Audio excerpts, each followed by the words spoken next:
Bertemu dengan kami di Ngobrol Energi. Gua Lars, hari ini gua nggak sendirian nih, ada dua teman gua yang gua undang, yaitu Fitri dan Feby Amelia. Hai kalian. Halo.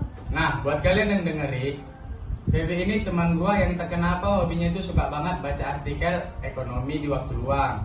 Orang lain aja nonton drama, lah dia malah baca jurnal. Ih, ngapain dibongkar sih, Lars? Gak apa-apa, biar pendengar tahu mereka lagi dengerin orang yang kompeten. Nah, ini teman gua Fitri, dia itu paling suka kalau bahas soal isu energi dan lingkungan. Kalau bahas soal itu, dia tuh nggak bisa berhenti. Lah, bukannya nggak berhenti, tapi emang masih banyak yang harus dibahas, Lars. Hahaha, ya. Nah, kebetulan hari ini kita bakal bahas sesuatu yang bakal nyambung sama passion Fitri, konflik AS dan Iran. Dan gimana itu bikin harga minyak naik parah cuy.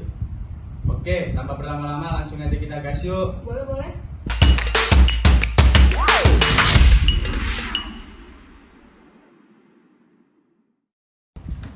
Oke Feby, jelasin dong buat gua yang awam, sebenarnya apa sih yang terjadi tentang AS dan Iran?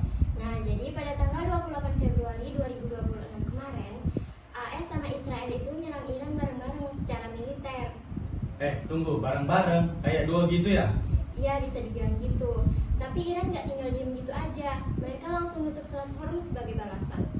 Selat Hormuz, kayak pernah dengar, jujur, tapi gua nggak tahu gua itu apaan. Jadi, Selat Hormuz itu tuh jalur laut sempit gitu. Tapi kalau lewat jalur sana itu hampir 20% minyak dunia tiap hari. Terus efeknya harga minyak gimana? Sebelum konflik, harga minyak itu sekitar $67 per barelnya. 2 minggu setelah Selat Hormuz ditutup, loncatan naik ke $91. Dalam kurun waktu 2 minggu doang. 2 minggu? Kok bisa secepat itu sih? Belum selesai sampai di situ, harga sempat naik sampai $126. Dan ada analisis yang bilang kalau perangnya nggak kelar-kelar itu bisa sampai $200. $200? Gila, mahal banget. Kayak macam harga tiket konser aja. Tapi bedanya, kalau harga konser lo senang, kalau harga minyak mahal lo nangis. Bener juga sih, tapi kok bisa naik secepat itu ya? Ada dua hal. Satu, emang suplainya terganggu karena jalurnya itu ketutup. Nah, kalau kedua, itu orang-orangnya panik karena pasar komoditas itu kan sensitif banget ya sama kita. Jadinya begitu dengar kabar perang, mereka langsung cepet-cepet borong tuh. Macam waktu COVID gitu ya, macam borong-borong masker gitu ya? Iya, tapi ini versi minyaknya. Ditambah, Iran juga nyerang tetangga sebelahnya. Contohnya negara Arab Saudi, Qatar, UAE. Jadi makin runyam deh. Waduh, itu mah gak nanggung-nanggung serangannya. Nah, ini yang paling gua penasaran. Kita di sini ngerasainnya gimana sih? Emangnya berasa? Berasa dong, karena harga energi naik, semua yang butuh energi ikut naik. Oh, jadi harga mie atau Indomie naik gara-gara mereka juga dong? Ya nggak gitu juga sih, tapi ada andilnya pabriknya butuh energi. Dan yang paling berdampak itu negara-negara yang berkembang yang masih impor minyak. Nilai tukar mata uang yang lemah, inflasi naik, dan ekonominya melambat. Berarti kita termasuk yang rentan dong? Iya, bisa dibilang gitu. Menyenangkan sekali ya. Ya makanya itu kita penting banget membahas isu tentang ini biar kita nggak ngeluh aja gitu. Oh, Ini makanannya cuma dipajang gini aja. oh, Nggak yang mau lain makan? mau ya? Ya mau dong. Makan.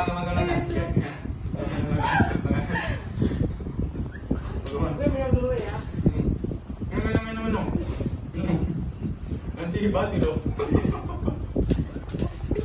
Nanti kalau nggak dimakan basi. Minum ini mahal kayak lo saya beli lo. Jadi harus Apa beli sih dulu. lo? Kamu berapa harganya?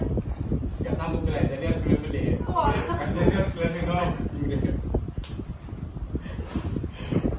Setahu gue ini kayaknya nggak sampai belasan ribu deh. Semuanya 30-an lah bisa dibilang. Mahal juga itu. Lagian ini lagi tanggal tua. Kayak makanya makanya. Oke, biar gua nggak pulang dengan perasaan hopeless, ada solusi nggak? Ada. Untuk jangka pendeknya, ya harus diselesaikan lewat diplomasi, duduk bareng, negosiasi, biar jalur minyak itu bisa normal lagi. Kalau untuk jangka panjang, negara-negara itu harus mulai serius pindah ke energi yang terbarukan, supaya tidak terus-terusan bergantung sama minyak dari kawasan yang tiap beberapa tahun sekali itu selalu ada dramanya. Masuk akal sih. Fitri, kamu setuju nggak? Setuju banget. Dan ini yang udah lama banget gue pengen orang-orang sadari, selama kita masih bergantung 100% sama energi fosil, kita bakal terus rentan kayak gini. Oh, ini gua baru dengar dari sudut pandang itu. Biasanya orang ngomongin energi terbaru itu cuma soal lingkungan doang. Makanya Lars, kita penting banget ngobrol kayak gini. Benar. Oke, cukup sampai sini aja ya, bikin kepala gua pusing atau pening gitu. Ngomong-ngomong, Baby, kamu ada kesimpulan nggak?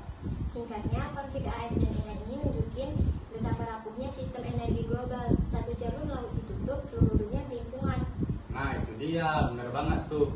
Ngomong-ngomong, kalian enjoy nggak sih kalau kita bahas topik kali ini? Enjoy dong, soalnya kalau cerita di luar podcast nggak ada yang mau dengerin. Sama, biasanya orang langsung ganti topik. Makasih ya Lars udah membahas tentang ini. Justru gue yang berterima kasih sama kalian karena kalian udah mau mampir di podcast kali ini. Oke, itu dia obrolan kami hari ini. Sampai jumpa di episode berikutnya. Bye bye.